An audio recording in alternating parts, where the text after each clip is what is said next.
میں یہ خطاب کرتا ہوں کیونکہ آپ تاریخ پڑھتے نہیں ہیں. آپ کے ہاتھ میں انٹرنیٹ دیا گیا، تھما دیا گیا ہے. آپ کو ایسا لگتا ہے کہ یہ سارا انٹرنیٹ پب جی کھیلنے کے لیے، گیم کھیلنے کے لیے، یوٹیوب، فیس بک، انسٹا چلانے کے لیے. ذرا تاریخ پڑھ لینا تو پھر تم بھی جوان نظر آنے لگ جاؤ گے. تمہیں بھی یہ معلوم ہونا چاہیے کہ ہمارے اسلاف کون تھے جن کا نام لینے سے بھی آج کتراتے ہیں دنیا، اور انہیں اس بات کا ڈر ہے کہ ان کے ہاتھوں میں وہ تاریخ آنے نہ دی جائے کہ تمہیں موبائل میں 24 گھنٹے مصروف کر کے رکھا جائے، تاکہ خوف اس بات کا ہے کہیں یہ تاریخ پڑھ لیا کسی محلے سے پھر صلاح الدین نہ پیدا ہو جائے، کہیں سے کوئی شہاب الدین نہ اٹھ جائے، کہیں سے کوئی ٹیپو سلطان نہ آ جائے، کہیں سے جو ان کے درد کا سبب ہے اورنگزیب نہ آ جائے. یہ ڈر اس بات کا ستاتا ہے کہ یہ تاریخ نہ پڑھے، تم کو نشہ میں ملوث کر کے رکھا جائے، تم انٹرنیٹ کی تباہیوں میں اپنے آپ کو برباد کر کے رکھے رہو. عزیزان گرامی، میں آپ سے مخاطب ہو کر کے ایک بات کہنا چاہتا ہوں، نکل آؤ اس بستی سے، دنیا ابھی بھی تمہارے انتظار میں ہے. اللہ کریم قرآن میں فرماتا ہے وَلِلَّهِ الْعِزَّةُ وَلِرَسُولِهِ وَلِلْمُؤْمِنِينَ. عزت تو اللہ کی ہے، عزت تو رسول کی ہے، عزت تو ایمان والوں کے لیے ہے. اور اللہ کریم فرماتا ہے وَكَانَ حَقًّا عَلَيْنَا نَصْرُ الْمُؤْمِنِينَ. ہم نے اپنے اوپر لازم کر لیا ہے، مدد کریں گے تو ایمان والوں کی مدد کریں گے. جب تمہارے پاس اتنی ساری باتیں ہیں موجود، اللہ کی مدد آئے گی تو پھر ڈرے سہمے جینے کی کیا وجہ ہے؟ اس طرح کی زندگی گزارنے پر مجبور ہونے کی کیا وجہ ہے؟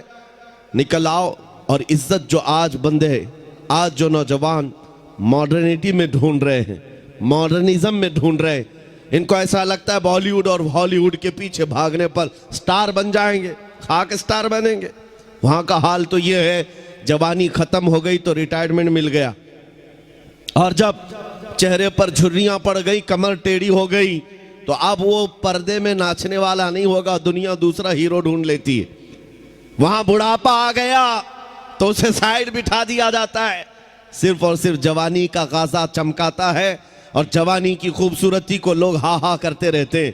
لیکن جیسے جوانی ختم ہو گئی، عزت بھی چلی گئی، ڈیوٹی بھی چلی گئی، ریٹائرمنٹ کی ایک مشکل زندگی گزارنی پڑتی ہے. اس کو عزت کہاں کہا جاتا ہے؟ لیکن آؤ مصطفیٰ کریم صلی اللہ علیہ وسلم کے قدموں میں جو بندہ جتنا بوڑھا ہوتا ہے اتنی عزت اس کی بڑھتی چلی جاتی ہے.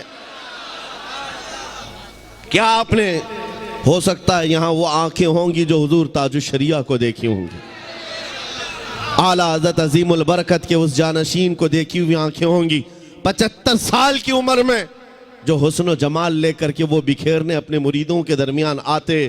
قسم خدا کی میں کہہ رہا ہوں، 1,00,000 جوان ایک طرف بٹھاؤ، ایک طرف جانشین اعلیٰ حضرت کو بٹھاؤ، 1,00,000 کی طرف تمہاری نظریں نہیں جائیں گی، اس ایک حسین چہرے کی طرف نظریں اٹھیں گی.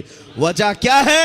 یہ حسن و جمال پاؤڈر لالی میک اپ کا نہیں ہے، میرے مصطفیٰ کے قدموں سے ملا ہوا ہے. عزت رسول اللہ کے قدموں میں ہے. اسی لیے اقبال نے کہا تھا آبروئے ماں زنام مصطفیٰ است، ہم سب کی عزت و آبرو مصطفیٰ کے نام سے ہے، حضور پاک کے نام سے ہے. اگر اس نام کی تم نے حفاظت کی تو اللہ تمہاری عزت کی حفاظت فرمائے. اگر حضور پاک کی عزت محفوظ ہے، ہم سب کی عزت محفوظ ہے.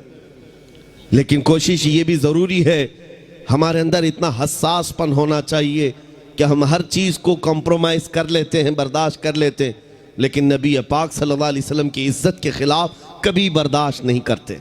تاریخ کی سچائیاں یہ بتاتی ہیں، ہماری تاریخ یہی ہے. ایک صاحب جو ڈپارٹمنٹ سے تعلق رکھتے وہ مجھ سے کہہ رہے تھے مولانا آپ اتنا زیادہ ایگریسیو کیوں بولتے ہیں؟ بھڑکاؤ بھاشن لگتا ہے. اگر سچی بات کہنا بھڑکاؤ بھاشن ہے تو آپ سنتے رہو. حضور پاک صلی اللہ تعالیٰ علیہ وسلم کی محبت میں بات کرنا، ہم بھڑکاتے نہیں ہیں، سوئے ہوئے دلوں کو اٹھاتے ہیں. بات صرف اتنی ہے. انہوں نے ہم سے کہا کہ آپ بھی کیوں بولتے ہیں اتنا زیادہ؟ ہم نے ان کو ایک مثال دی تھی. بڑے صاحب تھے، حکومت کے کارندے تھے. ہم نے کہا اگر آپ کو کسی نے کہا تمہاری ماں بدکار تھی تو آپ کو کیسا لگے گا؟ وہ کرسی چھوڑ کر کھڑے ہو گئے. کہا میں تو آپ سے اچھی بات کر رہا ہوں، آپ میری ماں پہ چلے گئے. میں نے کہا اگزامپل دیا، میں نے مثال دیا، گالی نہیں دیا۔ کہا میری ماں پر آپ مثال کیوں دے رہے؟ میں نے کہا آپ کو اپنی ماں کے خلاف مثال دینا بھی برداشت نہیں تو سنیے کان کھول کر، مسلمانوں کے لیے جذبات یہ ہیں، کروڑوں ماؤں سے زیادہ مسلمان اپنے نبی سے محبت کرتا۔ ماؤں کی محبت اپنی جگہ پر، لیکن ہمارے لیے ایمان ہے۔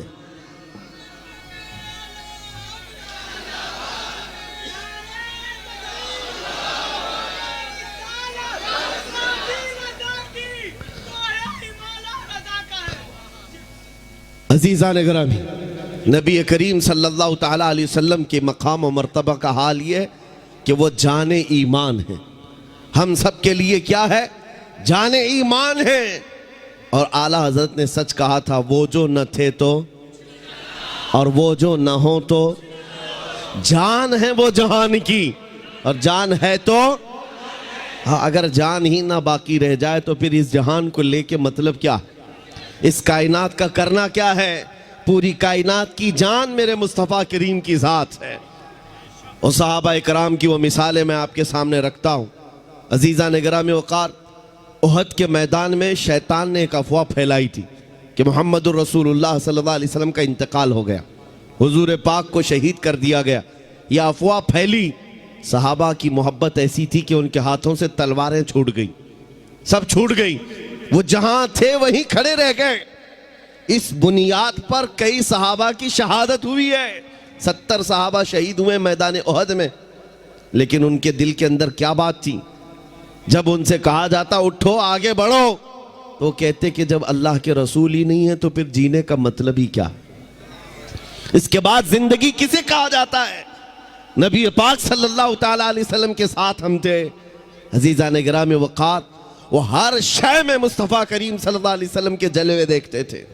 آج امت کا حال یہ ہے کہ ہم محبت کے دعوے کرتے ہیں، لیکن ہماری آنکھیں آج بے حیا ہو گئی، ہم کسی اور چیز کو دیکھ کر رات گزار رہے ہیں۔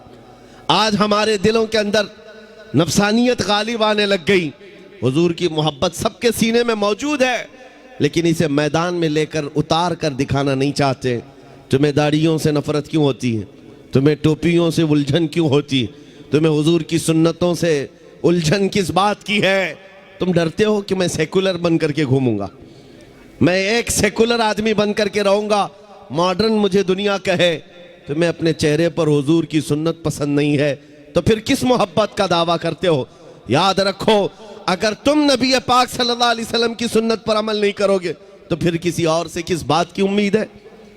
دوسروں سے کس بات کی امید ہے؟ آؤ اے نوجوانوں، یہ عزم کر کے اٹھو کہ انقلاب آئے گا تو ہمارے عمل سے آئے گا انشاءاللہ۔